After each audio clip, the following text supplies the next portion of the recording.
लेकिन सबसे पहले एक और बड़ी महंगाई का झटका आपको दे देते हैं। दरअसल खबर बिलासपुर से सामने आई है, जहां पर टैक्सी का किराया बढ़ता हुआ नजर आने वाला है। जी हां, कार टैक्सी संघ ने बैठक की और इस बैठक में निर्णय लिया गया कि अब किराया बढ़ेगा।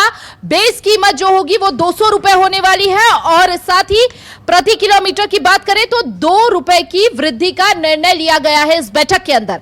बिलासपुर में बढ़ती महंगाई, पेट्रोल डीजल की कीमतों में लगातार हो रही वृद्धि के बीच टैक्सी किराया बढ़ाने का यह फैसला लिया गया है। वाहन चालक मालिक सामाजिक संघ कार टैक्सी संघ यानी कि छत्तीसगढ़ की बैठक में सर्वसम्मति से बेस किराए को 200 रुपए और प्रति किलोमीटर 2 रुपए की वृद्धि का निर्णय लिया गया है। संघ का कहना है कि वाहन रखरखाव, बीमा, ऑटो पार्ट्स और अन्य परिचालन खर्च लगातार बढ़ रहे हैं, जिससे यह कदम जरूरी हो गया था। बैठक में ट्रैवल संचालकों ने ऑनलाइन कंपनियों पर टैक्सी मालिकों और चालकों के शोषण का भी आरोप लगाते हुए विरोध व्यक्त किया था और उसके बाद महंगाई का आलम इस कदर आम जनता पर पड़ता हुआ नजर आ रहा है कि अब अगर वो टैक्सी करते हैं कहीं जाने के लिए तो उनका किराया बढ़ जाएगा, यानी कि बेस किराया जो उनका होगा वो 200 रुपए कर दिया गया है और प्रति किलोमीटर अगर देखा जाए तो 2 रुपए प्रति किलोमीटर यहां पर बढ़ाया जाएगा। इसके साथ संघ का यह कहना है कि वाहन का रखरखाव, बीमा, ऑटो पार्ट्स काफी महंगे हो गए हैं। हम सभी ट्रेवल्स पार्टनर, ट्रेवल संचालक मिलकर एक रेट तय किए हैं। जो पूर्व रेट था, पेट्रोल डीजल की लगातार वृद्धि हो जाने के कारण, ऑटो पार्ट्स की वृद्धि हो जाने के कारण और ईवी गाड़ियां जो उनके चार्जर पर भी वृद्धि हो जाने के कारण 200 रुपए का वृद्धि हमने अपनी टैक्सियों पर किया है।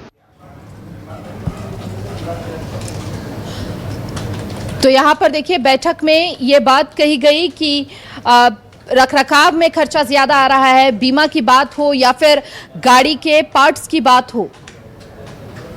ज्यादा जानकारी के लिए संवाददाता वीरेंद्र गेवई हमारे साथ जुड़ चुके हैं। सीधा रुख वीरेंद्र का करेंगे। वीरेंद्र, एक और आम जनता को महंगाई का झटका लगा है, जहां पर टैक्सी का किराया बढ़ाया गया है।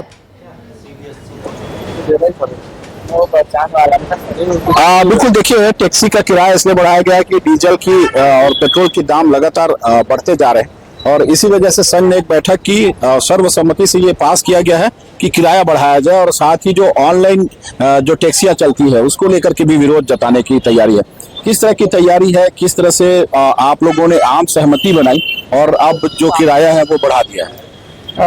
सर, लगातार जैसा कि आप सभी ने देखा है कि पेट्रोल डीजल के दाम तो बढ़ ही रहे हैं, इसके साथ साथ पिछले 10 सालों में किसी भी तरह से टैक्सी का रेट नहीं बढ़ाया गया। आटा, दाल, चावल हर चीज का रेट बढ़ गया, पर टैक्सी वहीं का वहीं था।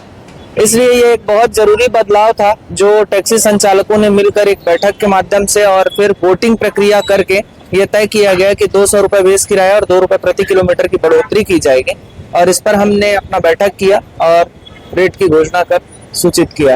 ऑनलाइन जो टैक्सी चला रहे हैं उसको लेकर भी संघ का विरोध है क्या? किस तरह की दिक्कतें हैं ऑनलाइन टैक्सी से? देखिए, ऑनलाइन टैक्सी वाले अपने कस्टमर्स को कम रेट का लाभ और लालच दिखाते हैं, तो लोग लालच में आके कि यहाँ पे रेट कम है, 100 रुपए कम मिल रहा है, 200 रुपए कम मिल रहा है, ऐसा करके वो वहाँ से गाड़ी बुक कर लेते हैं।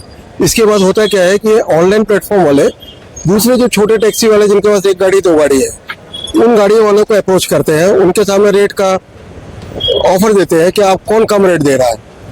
तो कुछ लोग 200, कुछ लोग 300, कुछ लोग 400 ऐसा कम रेट में चले जाते हैं क्योंकि उनकी मजबूरी है। मजबूरी ये है कि गाड़ियां है लेकिन काम नहीं है और ये बड़े प्लेयर लाइन वाले सारे काम को थोड़ा कम रेट दे के उठा लेते हैं। अब इनमें से ज़्यादातर वाइट पेट की गाड़ियाँ होती है जिसमें कि उनको खर्चा कम पड़ता है। अगर नियमानुसार सभी येलो प्लेट गाड़ी चले तो येलो प्लेट में एनुअल उसका इंश्योरेंस का प्राइस ज़्यादा होता है। इसके बाद हर 3 महीने में छत्तीसगढ़ स्टेट का परमिट बनवाना पड़ता है। अगर हम अपने राज्य के बाहर जा रहे हैं तो उसका परमिट अलग लगता है। इस तरह से अगर कमर्शियल टैक्सी में 300-400 रुपये हमेशा ज़्यादा ही रेट लगता है, लेकिन जनता के लिए, पब्लिक के लिए कमर्शियल टैक्सी ज़्यादा सुरक्षित है क्योंकि किसी भी दुर्घटना की स्थिति में इंश्योरेंस कंपनी कमर्शियल टैक्सी के सभी जो भी इसमें सवारी है उनको पूरा 100% क्लेम देती है। वही अगर गाड़ी प्राइवेट है या वाइट नंबर प्लेट की है तो उसमें इंश्योरेंस कंपनी क्लेम रिजेक्ट कर देती है और जिनको क्षति हुई है, किसी की मृत्यु हो गई है, कोई अपंग हो गया कोई हॉस्पिटल में इलाज चला तो कोई भी खर्चा इंश्योरेंस कंपनी नहीं देती। तो इस तरह से कम रेट पे बुक करने पे ये नुकसान भी होता है। हाँ बिल्कुल। लेकिन जो महंगा आपने किराया बढ़ाया उससे जो आम जनता है उसको अब महंगाई जल्दी पड़ेगी जिस तरह से रेट बढ़े। जी नहीं, आम जनता को वर्तमान में अगर हम देखें तो इसलिए महंगाई नहीं झेलनी पड़ेगी। सर मैं ध्यान आकर्षित करना चाहूंगा कि आज से 10 साल पहले अगर रायपुर एयरपोर्ट जाना होता था उस समय 3500 रुपए तक किराया था, 3500 से 4000 रुपए तक किराया लिया जाता था। बीच में कुछ ऑनलाइन प्लेटफॉर्म आए जिन्होंने टैक्सी वालों के पेट पर सीधा प्रहार किया और ग्राहकों को लुभावने ऑफर देकर और एक तरफ के किराए में ये चीजें शुरू की और फिर टैक्सी वालों की एक मजबूरी बन गई क्योंकि उनकी गाड़ियां तो खड़ी हो जा रही थी, तो उनके पास एक मजबूरी बन गया कि अब उनको भी वही काम करना है। तो अब उस मजबूरी के कारण बाकी टैक्सी वाले भी यही करना शुरू कर दिए, जहां से रेट तो आज से 10 साल पहले तोड़ दिया गया था। जो 3500 का रेट है उसे आप 1500 2000 रुपए में लेकर आए।